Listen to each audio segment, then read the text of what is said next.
Selamat datang di channel Study Fun. Halo teman-teman, hari ini kita akan belajar simbiosis. Apa itu simbiosis? Ayo simak videonya sampai selesai. Simbiosis adalah hubungan timbal balik di antara dua makhluk hidup yang berbeda. Makhluk hidup yang melakukan simbiosis disebut simbion. Simbiosis terjadi karena suatu organisme tidak dapat hidup sendiri dan saling membutuhkan satu sama lain. Interaksi yang dilakukan dapat bersifat merugikan, menguntungkan, ataupun netral. Berikut ini macam-macam simbiosis. 1. Simbiosis mutualisme. Simbiosis ini menunjukkan hubungan saling menguntungkan antar organisme. Hubungan simbiosis mutualisme ini sangatlah positif, karena kedua belah pihak saling diuntungkan. Contoh simbiosis mutualisme ini adalah kupu-kupu dengan bunga.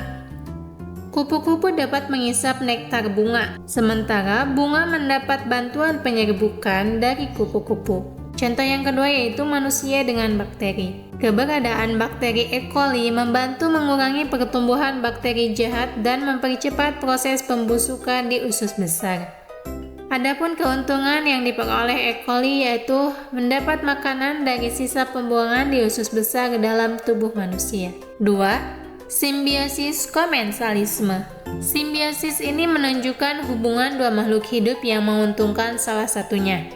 Dalam simbiosis ini, organisme lain tidak dirugikan dan tidak diuntungkan ataupun bersifat netral. Contoh simbiosis komensalisme yaitu ikan remora dan hiu. Ketika ikan hiu makan, biasanya sisa makanan akan berjatuhan. Pada saat itu, ikan remora akan menempel pada hiu untuk mengambil sisa makanan dari hiu. Dalam hal ini, ikan hiu tidak diuntungkan ataupun dirugikan. Contoh lainnya yaitu tanaman anggrek dan pohon mangga. Dalam interaksi keduanya, anggrek mendapat keuntungan karena anggrek memiliki tempat untuk tumbuh, mendapatkan sinar matahari, air, serta zat yang dibutuhkan untuk fotosintesis. Simbiosis tersebut terjadi saat anggrek menempel pada pohon mangga, sementara pohon mangga tidak dirugikan dalam hal apapun. 3. Simbiosis parasitisme. Simbiosis ini menunjukkan hubungan menguntungkan dan merugikan antara kedua belah pihak. Simbiosis parasitisme merupakan ketergantungan yang terjadi ketika pihak yang satu mendapat keuntungan tetapi merugikan pihak lainnya. Contoh simbiosis parasitisme yaitu nyamuk dan manusia. Nyamuk mendapat keuntungan dengan mengisap darah, sementara manusia dirugikan karena bisa terjangkit penyakit yang berbahaya seperti malaria atau demam berdarah. Contoh lainnya yaitu lalat dan buah. Lalat bisa langsung mendapat makanan dari buah, sekaligus berkembang biak. Sementara, buah yang dihinggapi lalat akan mengalami kerugian karena lebih cepat busuk. 4. Simbiosis amensalisme. Simbiosis ini menunjukkan hubungan merugikan, sementara organisme lain netral atau tidak untung maupun rugi. Simbiosis amensalisme berarti hubungan antara dua makhluk hidup yang merugikan satu pihak, sementara pihak lainnya tidak terpengaruh. Contoh simbiosis amensalisme adalah pohon walnut dan tumbuhan di sekitarnya. Pohon walnut bisa mengeluarkan senyawa bernama alelopati yang menyebabkan pohon lain di sekitarnya tidak bisa bertahan. Keluarnya senyawa itu membuat pohon walnut bisa mendapat nutrisi lebih dari dalam tanah yang seharusnya didapat pohon lain. Contoh lainnya yaitu kubis dan brokoli. Dalam brokoli ada satu senyawa residu yang bisa membuat brokoli tidak cepat layu. Akan tetapi, senyawa ini bisa menjadi penyakit bagi kubis dan membuatnya lebih cepat busuk. Oleh sebab itu, metode penyimpanan kedua sayuran tersebut haruslah dipisah. 5.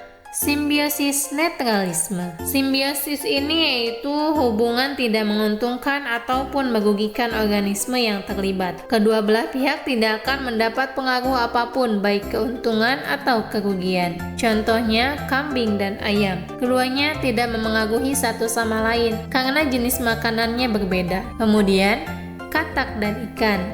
Katak biasa mencari makan di air, tetapi katak tidak makan ikan. Dengan demikian, interaksi keduanya tidak memengaruhi satu sama lain. Contoh lainnya yaitu hubungan antara sapi dan burung hantu. Meski tinggal di ekosistem yang sama, keduanya tidak saling menguntungkan atau merugikan. Karena sapi mencari makan saat siang, sementara burung hantu mencari makan di malam hari. 6. Simbiosis kompetisi.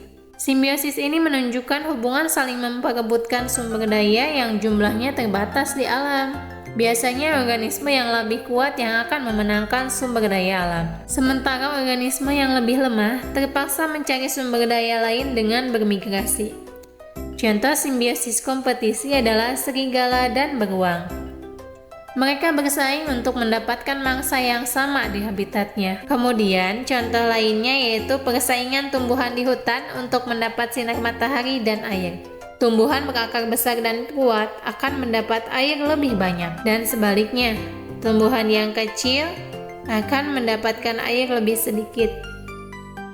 Itulah macam-macam simbiosis.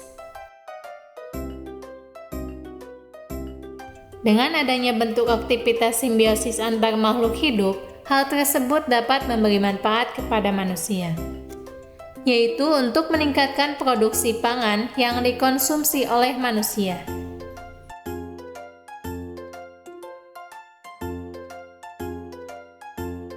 Terima kasih sudah menonton. Jangan lupa like, comment, share, and subscribe. Study fun, so happy!